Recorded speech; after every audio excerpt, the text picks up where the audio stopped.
All right, mathematicians, it's Mrs. Steppa here. I was going to show you guys today how you can use thinking addition for your subtraction facts, and I'm going to do two of the more challenging slides with you guys. I will leave you guys a link to the other slides and also a link to the game where I got some of these problems from. So let's talk about how you can use this thinking addition strategy, okay? So when you have the subtraction problem 16 minus 9, let's think about what we learned about subtraction in class. When I'm subtracting, I'm starting with a whole and I'm taking away part, and then the difference is another part. So in this problem, 16 minus 9, my whole would be 16 and the part that I know would be 9.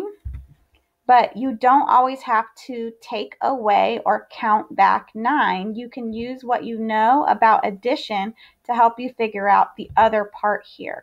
So 9 and how much more gets me up to 16.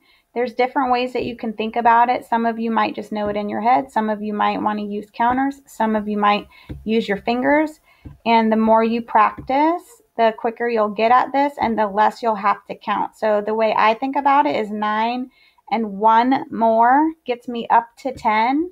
And then instead of just counting by ones all the way up to 16, I use what I know about teen numbers. Since I know that 16 is the same as 10 and 6, I know that once I get to 10, I just need 6 more to get up to 16. So 9 and 1 more gets me to 10. And then once I'm at 10, 6 more get me to 16. And then I also know 6 and 1 more is 7.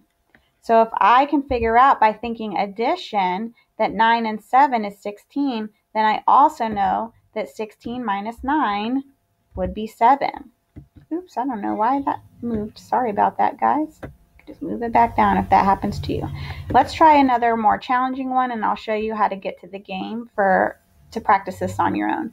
This one's a little bit trickier because my missing part is on the opposite side, but remember we've practiced this, guys, and if you remember what the equal sign really means, that it means the same as, then when I read this, this means that some number is the same as 15 minus 8. So my whole is still going to be 15. I'm still starting with that whole of 15, whether it's in my part whole box or in my number bond, and the part that I know is 8. So I'm just going to think out loud for this one. 8 and 2 more would get me up to 10. And then 5 more would get me to 15. And I actually have my fingers in front of me. And I can see I have 5 fingers on one hand and 2 on the other. And I know that 5 and 2 is 7. So that other part is 7.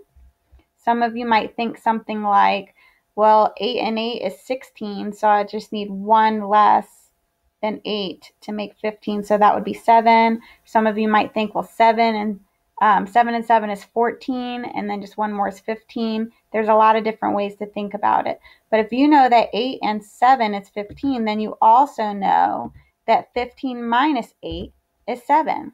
So if you want more practice to play this game, you can click on this icon right here. It will get you to the missing game on Greg Tang's site.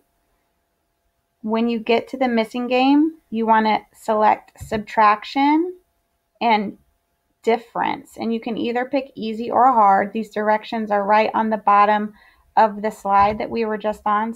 Choose subtract and then difference. So that's what we're going to do. Choose subtract and then difference. I'll just go to hard.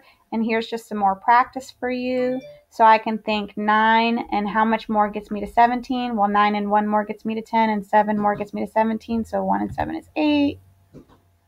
14 minus 7. I know 7 plus 7 is 14. That's a double. So I know 14 minus 7 is 7. 9 minus 0. I just know that one because I know if I take nothing away, the number stays the same. 6 minus 5. I know 5 and 1 more is 6. So 6 minus 5 must be 1. You kind of get the idea. You can practice yourself. So between the slides and this awesome game on Greg Tang's site, I hope that you guys get some practice on understanding how you can add to subtract. Thank you, guys.